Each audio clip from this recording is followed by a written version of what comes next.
So tonight's theme is reset. Stories about reimagining the impossible and starting again. Tori, can you think of a time when you needed a do-over? Dude, I love a mulligan. I love to quit things. I love to start them, finish them. Yeah, I've done a lot of stuff over, marriage?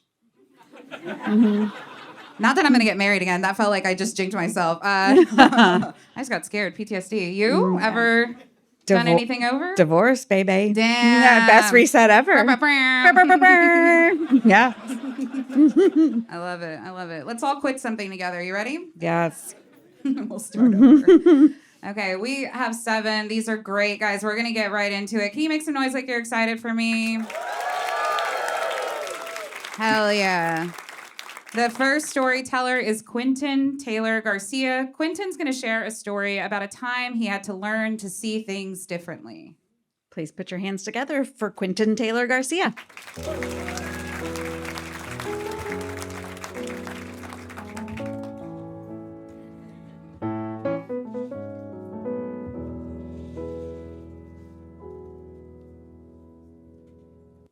I'll try not to eat the mic. A lot of people in here. I wasn't expecting that. Okay. Well, as you guys heard, my name is Quinton Taylor-Garcia, and I'm going to let you guys in on my little crazy brain cells of being a veteran. So the first thing that happened is maybe 100 pounds ago, when I was really fit. I was in the Marine Corps, switched to the Army, started going all over the world, 5 different countries, playing soccer. I was, lean, mean fighting machine. Real good stuff. And then all of a sudden, 2012, I come home on vacation, as we call leave, and I'm working on the computer, and then my eyes started closing, just one eye. It moves down real low, and I'm like, okay, it's 4 o'clock in the afternoon, I know I'm not tired. So get off the computer, take a little break. Walk around the yard, play with the dog, see what the neighbors are doing, being nosy, just looking out the window. We all do that. Don't judge me. So go back to the computer again, started working. Same thing happens again. So I'm like, okay, I'm going to go to the emergency room, see what's going on. On my way to the emergency room, now both eyes are starting to shut down a little bit while I'm driving. Yes, Jesus help me. So going to the emergency room, I go in there, I said, Doc, I don't know what's going on with my eyes, it's not listening to me. Of course, you sit there for like 9 hours, it's typical. Finally get there, they look at me and they're like, oh, it could be this. They write down a piece of paper and send me home. I'm like, but you didn't look at me. You didn't give me anything. And this is February 28th. How I remember, this is like, my reset is like 9/11. You're a lean, mean fighting machine. You in 5 to 7 different countries. You training with all these other Marines, all these other sailors in different branches, different countries. And then all of a sudden, a little thing changed your life. Just like that. Go back home. Take a nice little rest, woke up in the morning, started working again. The eyes started shutting down. I'm like, okay, they need to figure out something. So I go back to the emergency room. I said, I'm not leaving here until you guys figure it out. Now it's leap year, February 29th. I'm there all day, and they decided to send me up to the optometry to get my eye looked at because they're supposed to be the pros. If you're in the optometry field, I'm sorry. So I'm sitting in the optometry field. I'm sitting back there, and he's like, oh, I don't know what it is, but can I call a friend? Now, if you're in the emergency room and they got a $1 friend, So, of course, I'm like, whatever, doc, just do your thing, do your thing. So he calls a buddy from college, and he's like, hey, I got a patient here. This is what's going on. I think I know what it is, but I'm not sure. So he's like, okay, you remember in the last semester, in the last class, there was like a last little chapter? I think that's what it is.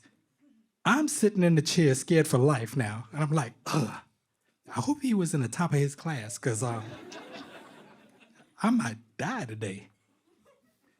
Okay, let me go back. I'm being serious. Woosah. Okay, so I'm sitting there and he says, I'm gonna get a bag of ice and I'm gonna turn off the lights and I'm gonna put this on your eye. I said, ooh, that sounds like a thriller movie. I don't know. So he puts it on there. I'm sitting there for 15 minutes. After 15 minutes, he come back in the room, turns on the light, and my eye is open back up to normal. He said, I got it. I know what you have. I'm like, good. What is it? He said, you have myasthenia gravis. I'm like, what is that? How do you spell it? So it's so bad and it's so rare. He gave me his medical book to take home with me to read up on it. So this is 2012. I'm on vacation and I have to go back to my unit in Ohio, and I'm here in Texas in Killeen. So I'm telling my unit, hey, I got a medical condition. They think they know what it is, but I can't drive that long distance. Military. Lottie-dottie, everybody. We need to be here. So get your butt here. So I'm driving to Ohio, lean back in my seat because I can't see. So I'm like this trying to drive. Very unsafe. Do not try this at home. So I'm going back. I get to my unit and they set up all my doctor's appointments. So as I go through my doctor's appointments, there's one appointment that said 4 days to do it. I'm like, Doc, what kind of stuff you got to do that takes 4 days?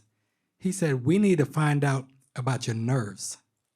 I was like, I got bad nerves. I'm in the military. Come on. So he comes in the room and there's needles everywhere. There's a machine that he has to check all your nerves all around you. So they start from the top of my head and work half of my body. It's almost a half a day of them doing this. Then they have to do the other side. Now, to test your nerves, they have to check in your ears, in your eyes, under your fingernails, everywhere. So now I'm at the point of, do I really need to live? This is crazy, insane. So here comes the frustration. They come in, we need to do blood work. 9 tubes. I'm like, okay, vampires, go for it. They take my blood. I'm sitting there waiting. There's like, you know what? It might be a false positive, so come back tomorrow, we need to do it again. And don't forget to fast. It's like, all right, fine. I get back to work, and they said, hey, we don't care about that right now. We need to do our mission. You can do that on your off time. So they're used to me being grade A at the top of my game. Now I have something that's going on with me right now that you guys cannot see, so I look normal to you all. So now I'm battling my marriage because my family and friends is like, hey, we know who you are. You've been playing soccer since you was a little kid. You're awesome.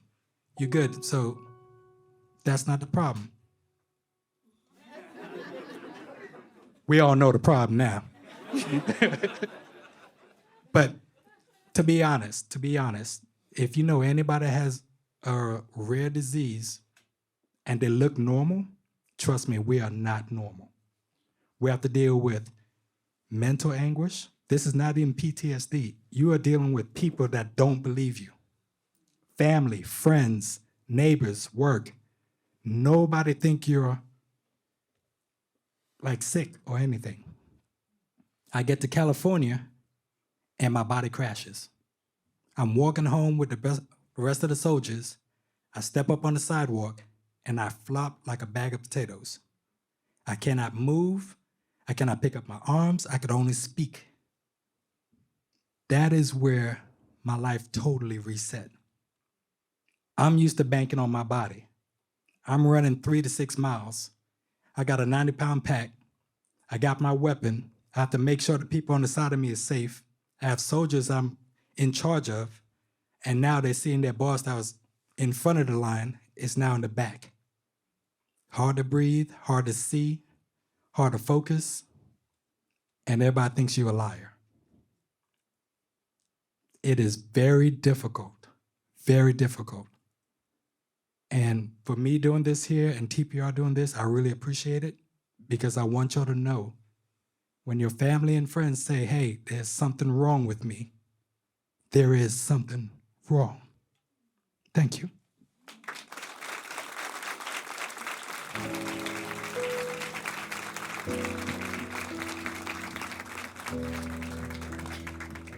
Damn. I can't That Harry imagine. Potter disease. What was it? Liviosa? No. Yeah, that's heavy. Give it up for him one more time, guys. Yes, please. I tried to say it like 5 times. I can't. But yeah. Wow. You guys ready for the roller coaster? We're going to take you on. Our next storyteller is Michael Martinez. Michael shares a story about a trip that altered the direction of his life. Please give a warm welcome to Michael Martinez.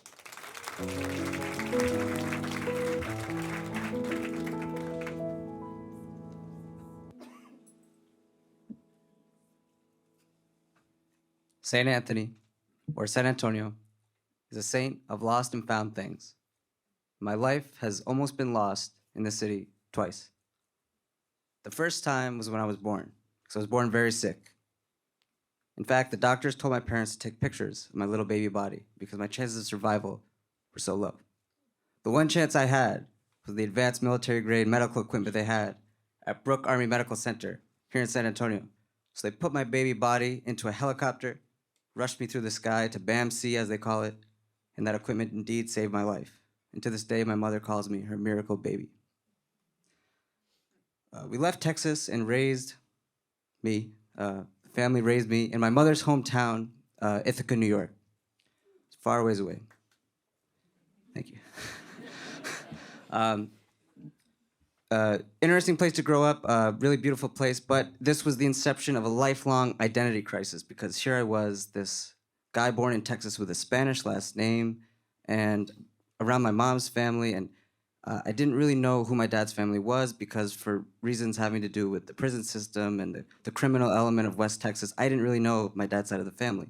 I only knew that we were named Martinez, we were sort of from this state, but beyond that, I knew nothing. They were musicians and they were delinquents, and that's pretty much it.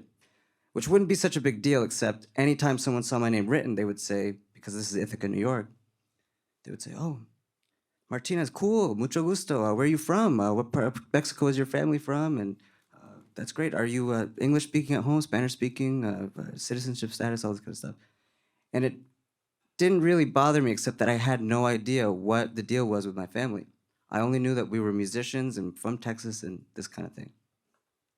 Another thing that happened to me in Ithaca was the musical genes in my body got unlocked because I would go to a festival called Grassroots Festival of Music and Dance, which is a great place to see live music. Every year, the third weekend in July, it's really a who's who of musical traditions, roots music, they call it, folk music, everything from Appalachian fiddle bands to Congolese rock bands. They have honky tonk royalty from Nashville come up. I mean, it's stuff that you're never going to see anywhere else. They also have a key feature is they'll bring up bands from Southwest Louisiana, and I have fond memories of dancing all night long because those bands really can play till the early morning to that Zydeco music. It's like the premier Creole accordion music from Southwest Louisiana. It's so fun. And at this festival, I really said, I want to be one of those guys on the stage because I had such a good time. It was a magical experience. And I did. I began to play music, and I sort of constructed an identity from afar. Not knowing who I was, I used music to solve this identity crisis. I would play songs in English and Spanish. I would sort of grasp at straws in a way. I was listening to bands like Intocable and Tigres del Norte and Selena and stuff like that, and I would cover those songs on the street and in bars where I would play music. And I was gaining good traction, and it was going really well up there, but the specters of appropriation and tokenism were haunting me, and it just didn't feel right. I couldn't do it up there so far away. I wanted to be where it lives and dies, so I came all the way back down to San Antonio. And it was going really well. One night, a buddy of mine was visiting town, and I had a show out in Terlingua, Texas, and I said, hey man, let's head out to Terlingua and we'll sleep in our trucks the day of and we'll play the show that night. You can really have a great Texan adventure. So we headed out, Route 90 West. If you've ever made that trip during the day, you can attest to the fact that that's an arduous, long trip. It's very remote. We made the trip at night, ill-advised. I flipped that truck over, hit a mesquite tree, truck was totaled, blood everywhere, broken bones, that kind of thing. My buddy, running on adrenaline and instinct, pulls me from the truck. There's no cell phone service up there. We're in deep rural West Texas. Flags a trucker down, gets an ambulance to the scene. They take me to a hospital in Del Rio. The hospital say, this man's gonna die. He doesn't stand much of a chance. There's only one chance, and that's the Advanced Trauma Center at Brooke Army Medical Center in San Antonio, Texas. So they put me in a helicopter, fly me through the South Texas sky, land me in the Bamsey, and actually woke up in that same hospital from when I was born. I woke up bald because they thought I might need brain surgery. Thankfully, I didn't. But I woke up, the truck totaled. I had pretty much everything I owned in that truck. And I just woke up there and I said, maybe playing music professionally isn't such a good idea. I don't know if I want to do this anymore. It's dangerous and there's not really that much money in it. I'm kind of done with this. But I wanted to solve my identity crisis. So, like I said, my father didn't really want me to associate with his brothers and my cousins and everything. But there was one uncle that wasn't so bad. I gave him a call and I said, hey, you're a lot older than my dad. You knew my grandfather, who I never met. Who are we? What's our deal? Why is our name Martinez? I don't understand it. We're not Mexican. I don't get it. Like, who are we? And he said, well, your grandfather died in Big Spring, Texas, and your cousins all grew up there and everything. But he was really from outside of New Orleans, Louisiana, and he spent much of his life in Biloxi, Mississippi. He was as Creole as it could get, actually. And it seemed like everything just came full circle, because when I heard this from the horse's mouth, all that fiddle music and accordion music that I used to dance to at Grassroots came back to me. And I came all the way down to San Antonio to be part of a musical scene that I felt I could belong to. And in a way, maybe I do, but I got brought back home in a sense that, yes, I can make my home here in San Antonio or back in my hometown in Ithaca, but I really felt like I was destined to play music again, like I did before the accident. And while I was recovering from all those injuries, I was getting pretty heavily into some anthropological texts and folklore and stuff. Joseph Campbell, who wrote The Hero's Journey. And that's somewhat of a famous book. I felt like I was kind of on a hero's journey. And he said, famously, it's become a cliche, I guess. He said, follow your bliss. And even though my bliss got me smashed into a mesquite tree, nearly killed, and cost me a shiny red Tacoma, I will continue to follow mine.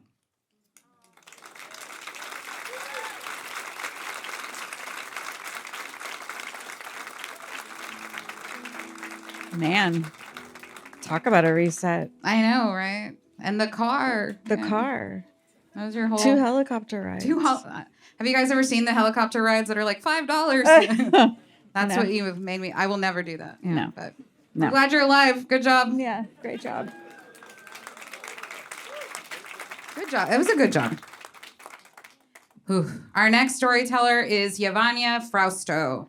Yvania shares a story about how triggering social media can be and a new normal. Put your hands together for Yvania Frausto.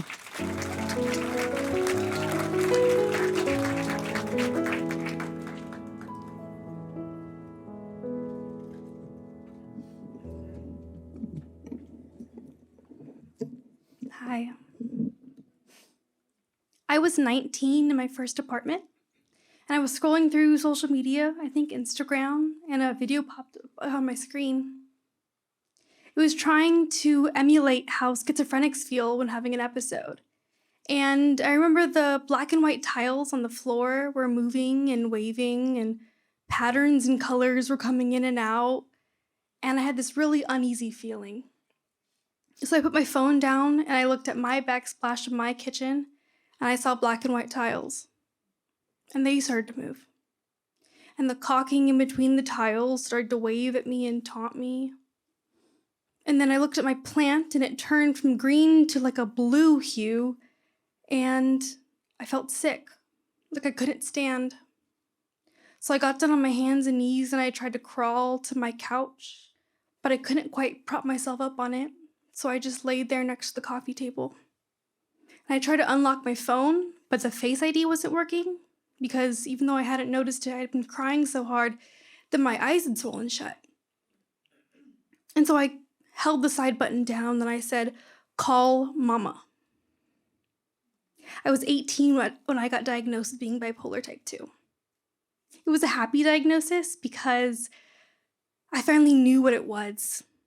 I wasn't making it up, and there was a reason why I was feeling like this. My family felt more or less the same way because there was medicine, there was a plan, and there was hope.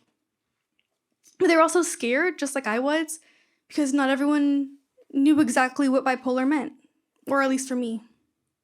A lot of people see it as infidelity and burning down buildings and violence and anger, and sure, some of it is that for some people, but that's not how it manifested itself in me.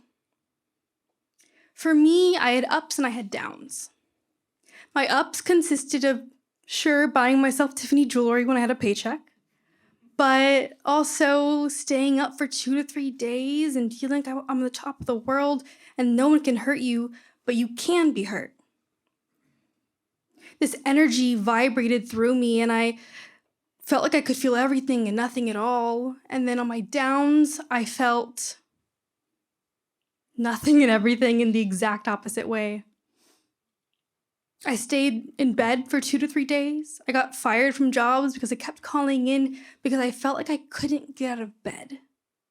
Like I was physically planted there and my body had dropped dead, but my mind was left to wander around the room and it wasn't thinking happy thoughts.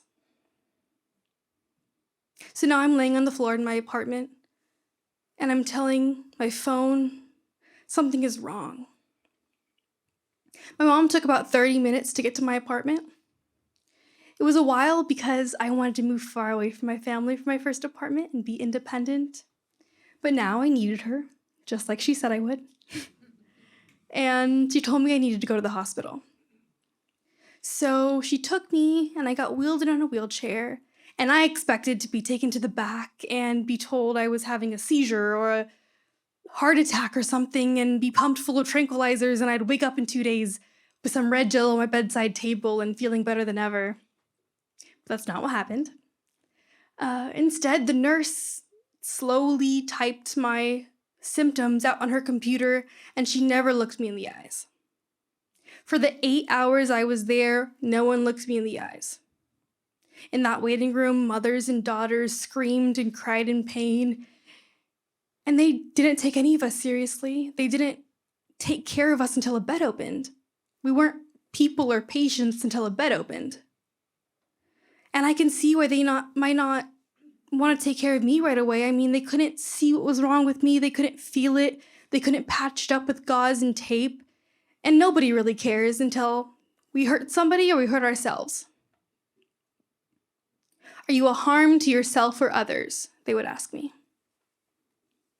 I always didn't know. At about hour 7, I started to change my viewpoint on everything. Starting to realize that this is going to happen for the rest of my life, whether I liked it or not.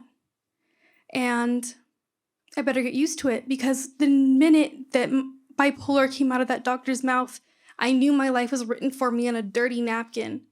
That it was going to be episode, and then a journey to normalcy for a bit, a trigger, and then another episode and back again. They told me to try Laurel Ridge. Laurel Ridge is a mental hospital here in town, and my mom took me home, got me a change of clothes, and took me over. I walked in, and they asked me what I was there for, and yet again, I didn't know. I remember these beige windowless doors opening. They had to buzz me in and they took my belongings and put me in a room with about 15 other people. And they all looked lost and they all wanted help and we all didn't know why we were there. One by one, they would take us back to rooms and see if we made the crazy enough cut. And doctors and nurses would walk through the room always looking at their feet because they didn't want to look us in the eye. When it was my turn, I got called to a little room, and I signed some papers, then a social worker came in. He looked me in my eyes and he asked how I was. I wasn't sure. I was confused. The panic had kind of worn off, but I was still seeing things and experiencing this impending doom that I knew was going to come back. I knew it was always going to come back. And he said I wasn't suicidal enough, that Laurel Ridge was too full right now. So I got taken home. And the moment I walked through my front doors, the visions came back. And the feeling that no one cared came back. And my mom tucked me into bed with my teddy bear named Carrots. And I looked at the wall and I just kept thinking, one, I have a shift in 5 hours. And two, time to reset. Time to start the journey back to normalcy. Thank you.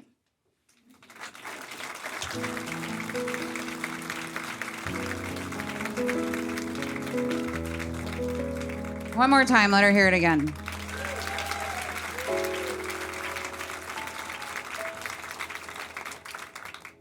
Intense. I don't have So words. intense, yeah.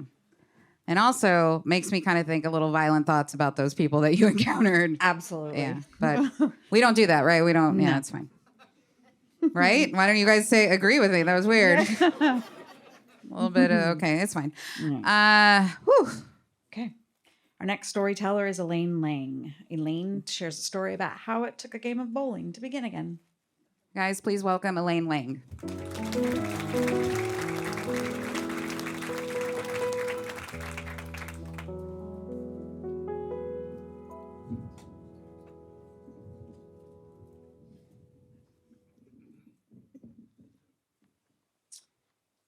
My husband and I went bowling one evening. We're not part of a bowling league. We had been married about 7 years. We had had all the normal activities that couples do. I will tell you that I was 44 when I married my husband. He was 47.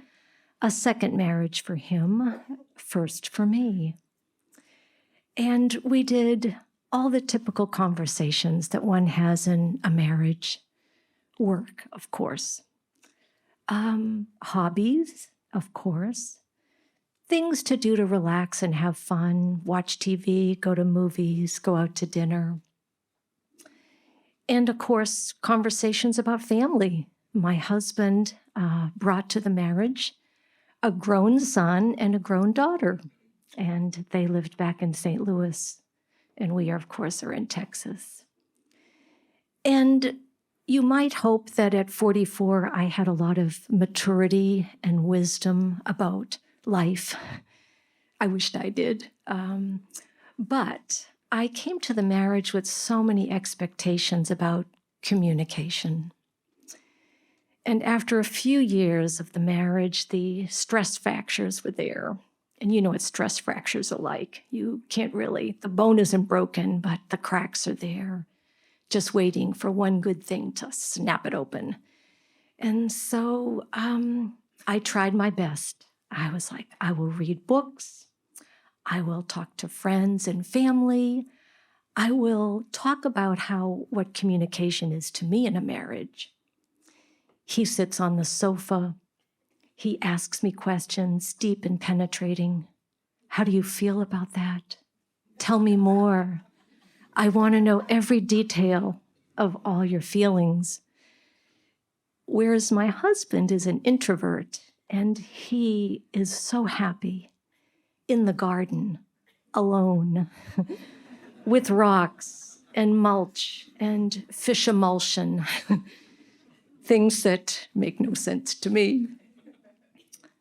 And over time, I draw the line. I say, all right, you're coming to therapy with me. We're going to talk about communication. And my husband is a good sport, and for several months we went. And eventually he said to me, I can't do this anymore. I cannot keep having these conversations with a therapist.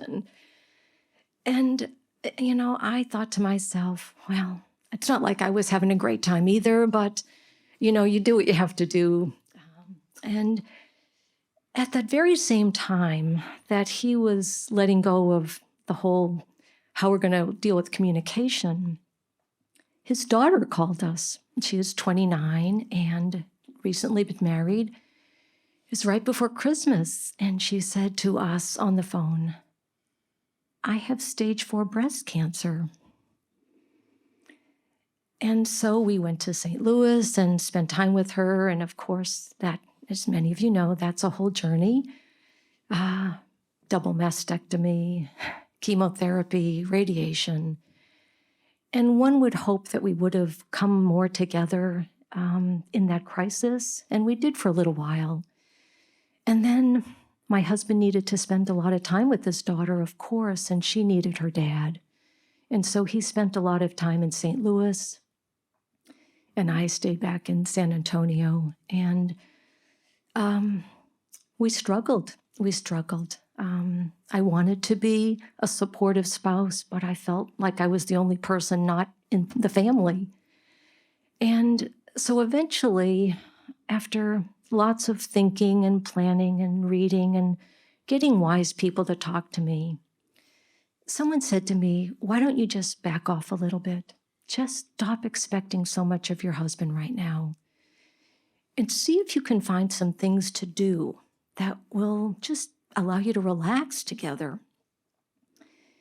And so we took out a piece of paper and we ripped up the piece of paper. We wrote the months of the 12 months on these pieces of paper separately, threw it in a mixing bowl. And the idea was you pull out a slip of paper, no negotiation, no discussion. The other party says, "This is what we're going to do for date of the month."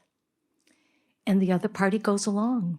And my husband picked, I believe he picked April and May, and he was already excited, which I hadn't seen him excited in a long time, so that was really thrilling for me. And he had some ideas about vacation. I think I got January, and I thought to myself, what do you do in Texas in January? We had never been bowling, but I had been bowling as a kid, and I just said to him, "Let's go bowling." And he said, "Okay." And so we show up at the bowling alley, and I don't know if you've been there recently. They've changed a lot since the 60s. A lot. No more pieces of paper and thick pencils to keep score. No more having to remember how to do strikes and spears. It's electronic, like who knew? And flat screen TVs and music and, arcade games. And there was liquor, which I never remembered that as a kid. And we got there and we were having fun and we bowled the first string and it was just, we were just having fun in the moment. I will say the only thing that seems to have stayed the same in bowling were the bowling shoes. They looked exactly the same as I remembered when I was a kid. And we did the second string and that was really fun too. And my husband is the athlete of the family. I am the bookworm. And on the third string, I beat him at bowling. And that moment has stayed with us in our marriage. We've had many dates over the years, many. That bowling helped us navigate, of course, all of the challenges that his daughter faced and her many treatments, clinical trials, and eventually, of course, her death. Many years ago. And so, but what I remember most about that bowling night is my husband saying to me as we were leaving, "You never told me you were a bowler." And I said to him, "I'm just lucky. Thank you."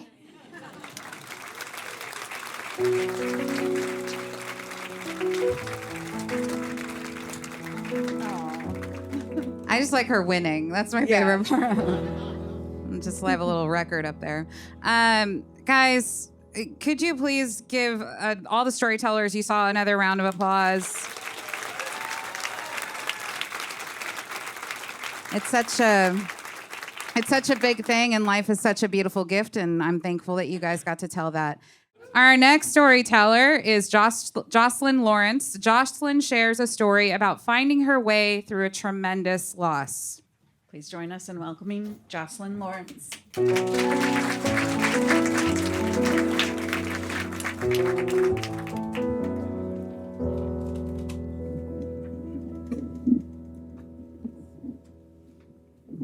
Hey guys. So I think we have a lot of resets in our life. I think our lives are just a total reset. So many of the things that we do. So my biggest reset in life was I became a mother 12 years ago today. So today is my son's birthday. He was perfectly fine at birth. He was a beautiful little baby. He grew into the spunkiest little boy I know. He wanted to be a firefighter and all these things like that. And we were a family of 3, and it was just, everything was great. And then 2.5 years later, I welcomed a little girl named Sparrow, and River loved his sister so much. I can't even explain. I don't think there are words in the English language to explain how much he loved his baby. So about 2 weeks after I had her, it might have been a little bit longer. I wasn't able to drive yet. That's how close I was to having her. We got a call from the director at his day school. They thought maybe he'd fallen or something had happened because he was limping. And I was like, no, nothing happened. I have no idea why this is going on. And over the next couple weeks, I got several of those phone calls. And at this point, I was friends with the director of his day school. So she had finally had a heart-to-heart with me. And she's like, Joscelyn, you've got to take him in because something's wrong. He was limping. At nap time, he couldn't even get up from his nap. And it wasn't anything that I saw at home, really. But in hindsight, he had one of those little fold-out couches. And he would be on there and, be like, hey, River, get up. And he's like, I can't. I stuck. And I'm like, you're just being an asshole toddler. And we all know those if we have children. So I guess 8 weeks, I can't remember exactly. So November 22nd, I guess, is when I got a call from, or I guess that's when we finally took him to the chiropractor. And the chiropractor sent us to a freestanding ER because she thought maybe he had a bowel obstruction. Because in his groin area, he had this little lump that we hadn't seen before. And again, in hindsight, I get why she thought it was a bowel obstruction. And she sent us to a freestanding ER. And I had been at work, and so my ex-husband got there before me. And the doctor just says, we found a mass, and it's 6 by 6 by 6, and that's not even all of it. He needs to have a CT or an MRI to figure out what this is.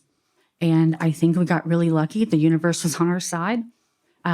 We were sent to a local hospital, and there was a doctor in that ER that had actually seen this before. And so we got directly admitted to the hospital. Didn't have to go through, triage or anything. We just got straight up to the floor.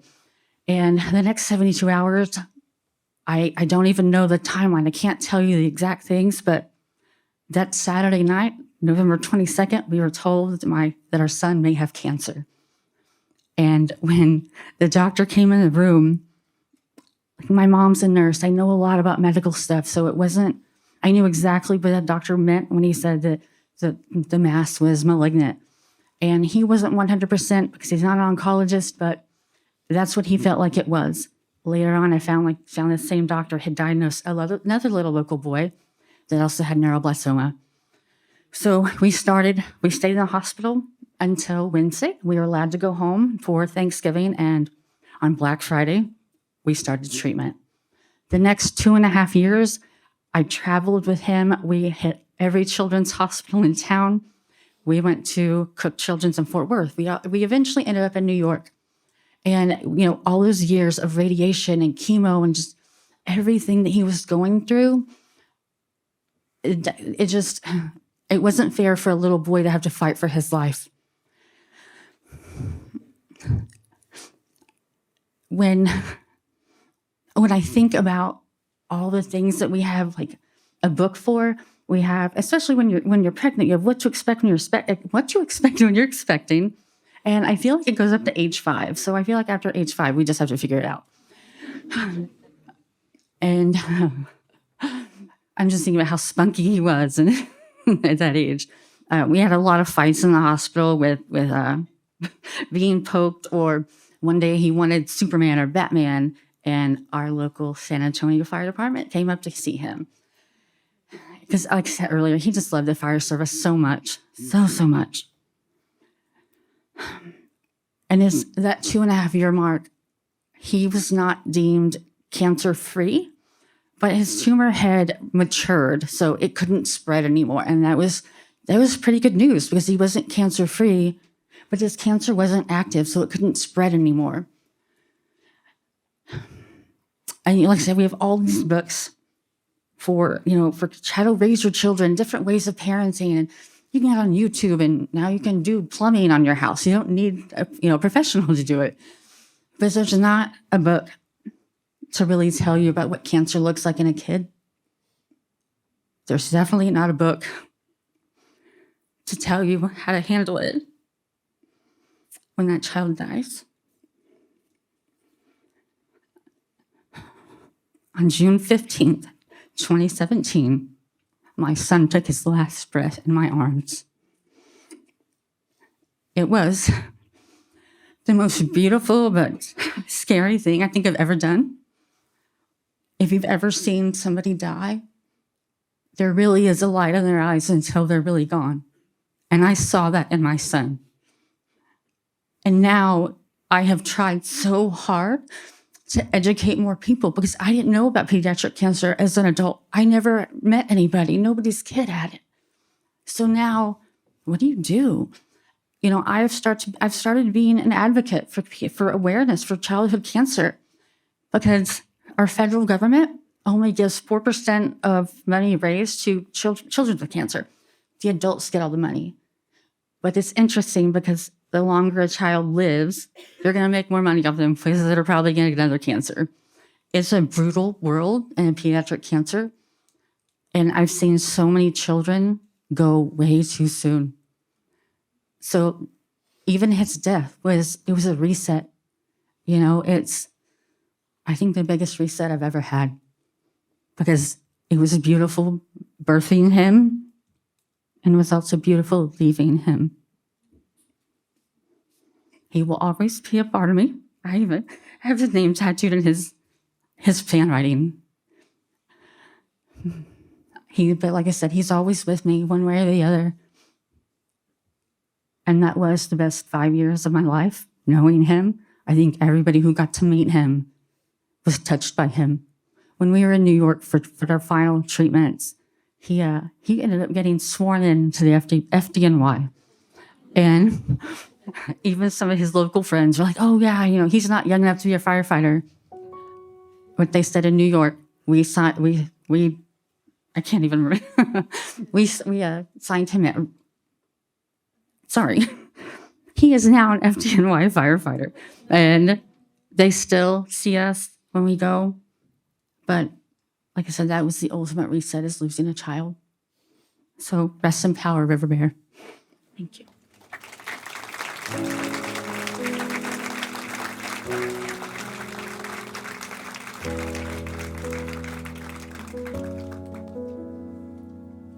Happy birthday to River. Let's give him a round of applause.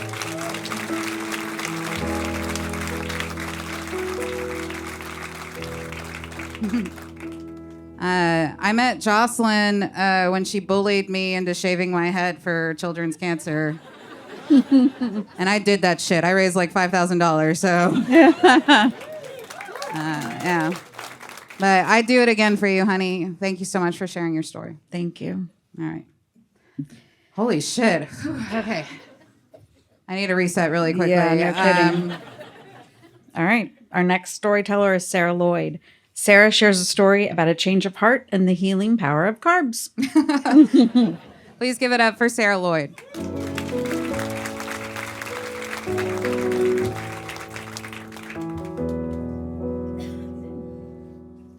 My life was reset 6 years ago in the parking lot of Piatti.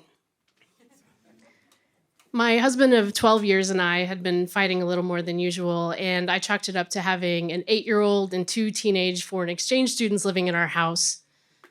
But we decided to go out to dinner just to, it was around Valentine's Day, but not on Valentine's Day. So we went to our favorite restaurant, Piatti, up in the quarry, and we were sitting in the truck before we went in. And he leaned over and said there was something he wanted to talk to me about. And he started talking about our relationship in a way that I wasn't really sure where he was going with it until finally he blurted out, "I think I like guys." And the blood in my ears started whooshing to the sound of my heartbeat the way it does in movies. And I don't remember exactly what I said, but I know that I cried and he cried, and we started talking about what to do next. And the next thing we did was go in and eat dinner together. Because that's what you do when someone comes out to you, is you go in and eat pasta. So over dinner, we're drinking wine and eating pasta and laughing and crying some more and starting to talk about the process of what our relationship is going to look like in the future, which we continued for more than a year. We didn't make any decisions quickly. It took us eight years to get married. We'd known each other for 20 years by the time this all happened. We'd met in college. We got each other through college, through graduation, through our first jobs, through several moves to different states. We raised a really cool kid together. We survived a miscarriage together. And all that doesn't just go away. So I knew that I wanted him in my life. And I knew that I wanted him to still be my friend and my family. And, that wasn't even a question in my mind. And I was so grateful that he had trusted me enough to come out to me in the first place. And he trusted our relationship enough that he suggested that maybe he should go out with men to see if this was really a thing.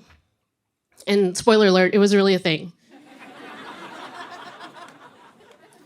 So while he started dating and moving on, I wasn't quite there yet. And I knew that I wasn't going to be there until I knew that the marriage part of our relationship was over. So I decided to file for divorce.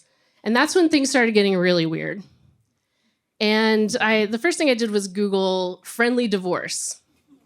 And there are people in Texas who specialize in friendly divorce, if you're ever looking. I also learned that it was going to take 60 days from the time that I filed for divorce to have our divorce finalized in court. So we were going to be married for 2 more months.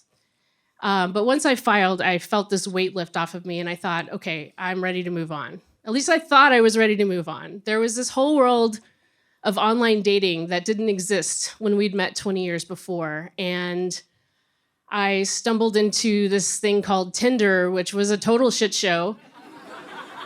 And Bumble, where women make the first move, which I was quite a lot more comfortable with. And I started going out on dates with men and women because I figured this was as good of a time as any to figure out some stuff about myself. And it turns out I only attracted women who were very similar to me, and I'm not really my type, so it didn't work out.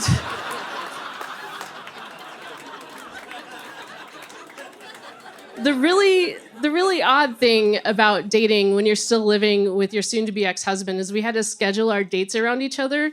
And when all those marriage blogs talk about scheduling a regular date night, I don't think that that's what they were talking about. So one night I matched on Bumble with a guy who was 32 years old, 6 years younger than me. And the age difference gave me some pause, I will admit. But we had matched, so I figured, what the hell, I'll send him a message. And we had a really great conversation. I was really upfront about the fact that I was a 38-year-old mom, that I was not quite divorced yet, that I was still living with my baby daddy, and he didn't have a problem with it. So I thought, all right, this is great. So we both discovered that we liked mint chocolate chip ice cream, and we decided to meet up for ice cream to get to know each other a little better. So I got to the ice cream shop first, and I was really nervous in a way that I hadn't been on any of the previous dates I'd been on. It was really odd. I think just because we'd had such a great first conversation. And when he walked into the ice cream shop, he had the warmest smile, and it took my anxiety down several notches. But I was still nervous enough that I don't remember what my ice cream tasted like at all. And at the end of the night, he walked me out to my car and leaned down and gave me a big hug. And I was really disappointed. And I texted a friend of mine that I wasn't sure if it was going to go anywhere, but I wanted to go out one more time and figure it out. So the second time we went out, we decided to go out for beers, and I was a lot less nervous after that. And we ended up talking for hours and shutting down the bar and going to Denny's afterwards and talking some more. And this time he walked me out to my car and leaned down and kissed me. And we've been together almost 5 years now. Now, as for my ex-husband, he met his now husband about 1.5 years later, just before the pandemic started. And when they were ready to get married, they tapped my son as the best man. And my son decided he should take his dad out for a bachelor party. But he was only 10, so his options were a little limited. So he decided to take his dad to his favorite restaurant, which of course is Piatti. And while they're eating dinner together, I'm sitting at the bar with his fiance, telling him the story of how my ex came out to me right there in the parking lot of Piatti. And it was so easy to talk to him and to get to know him and welcome him into the family, into the parenting team.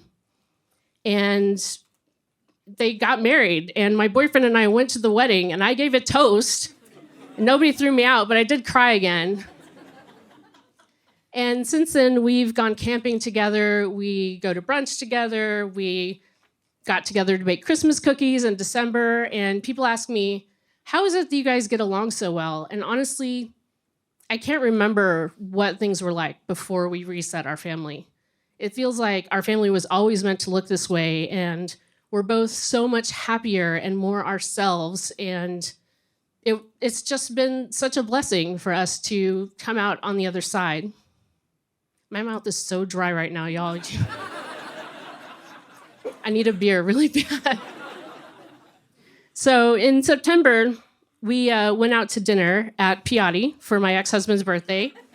We tend to do this a lot, apparently. This is where we go to celebrate, or at least to mark all of our milestones.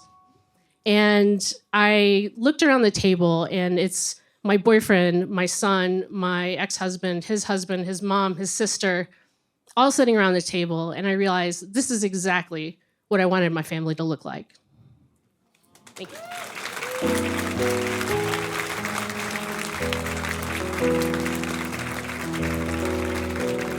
I love it. Dude, I love carbs. I love carbs. That's good. I've never been to the Piatti, but sounds like it brings people together. That was for me. You want to have some spaghetti after this? Yeah, Okay. yeah, I do. Hell yeah. Mm-hmm. Ooh, we're at the end. All right, some of you, okay, I'll let you go in a second. That was a weird reaction. Our final storyteller of the night is Tanveer Arora. Tanveer is going to share a story about the relationship between fidelity and chores. Please welcome our final storyteller of the night, Tanveer Arora.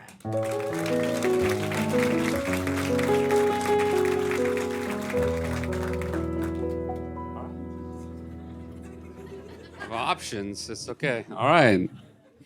I don't know that's how she's gonna introduce me, but I love the topic for today. It's reset. That's my favorite word. I really love the word reset because I work in IT.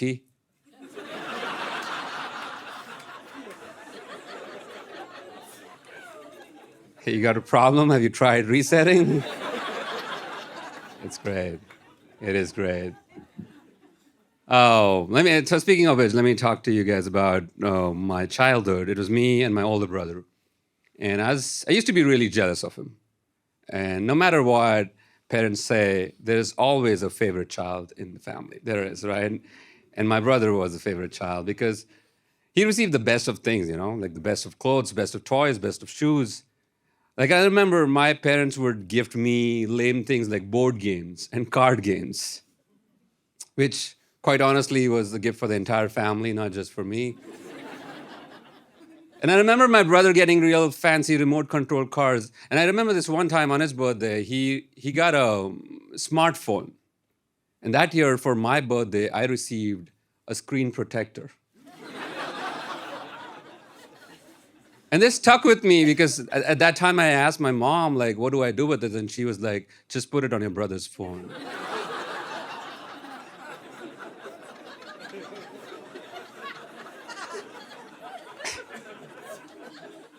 And I know we are laughing about it, but I was really furious at that time.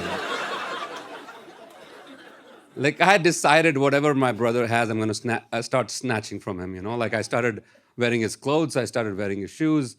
I even started using his cell phone when he used to go off to sleep. Um, like I used to always text this one girl named Anjali. Yeah, my brother did not know he was in a relationship with Anjali for 2 years.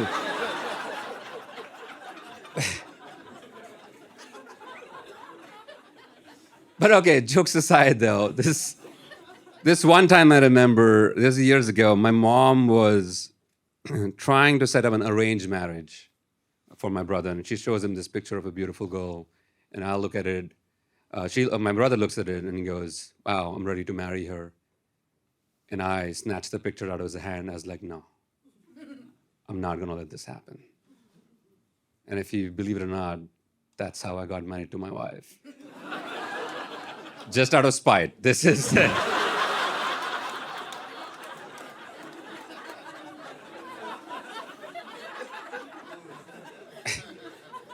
And honestly, we got married, we came to America, we started becoming American together, and it was great.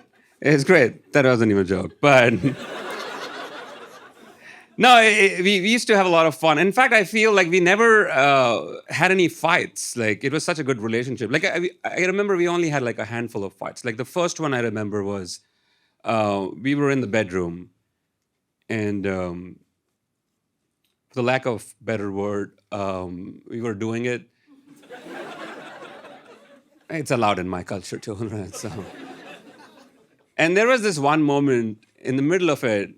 She looks at me and she asked me something that you're never supposed to ask. She asked me, "Should we take hummus to Sharon's potluck tomorrow?"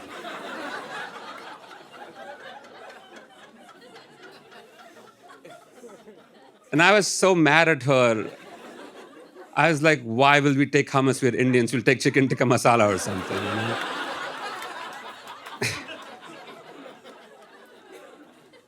All right, jokes aside. But now our second fight. So this is years later.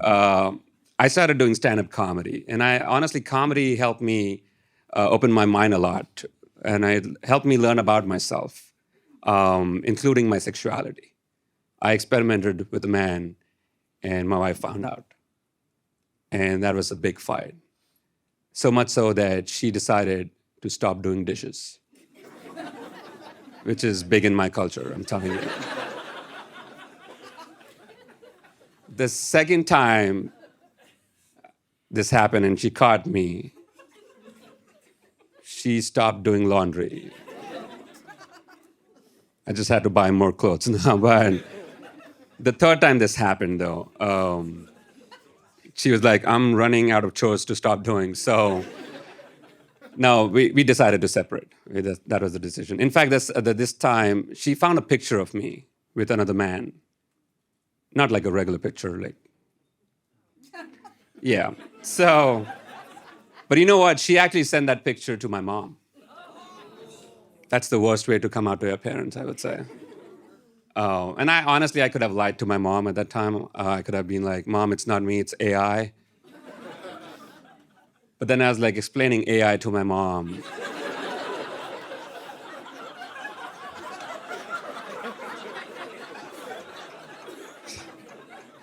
No, but we separated. We decided to separate, and it didn't go well with my parents. Obviously, they were mad about me being bi, and also about the divorce. And you know how most divorces are like really ugly and chaotic. I do want this one to be as like peaceful as possible, as fair as possible. Like I told my ex, "Let's sell the house. Like you keep half the money, I keep half. Right? That's fair." I told her like, "Let's like you keep one car, I keep one car. That's fair." I told her like, "You keep the baby, I do comedy. That's fair." No, but we are separated, and we do share custody of a 2-year-old, and it's going well, I would say. But if I think about it, like my journey from the day I came to America, since then, I've been like diagnosed with lactose intolerance, with clinical depression, with bipolar disorder. I married someone, then got separated. I shared custody of this child. I think I'm a true American now. Come on.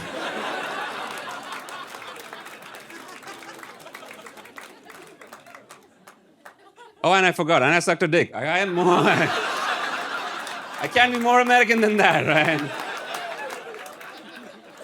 It almost feels like I hit the hard reset button. Thank you so much, guys. Thank you for being back.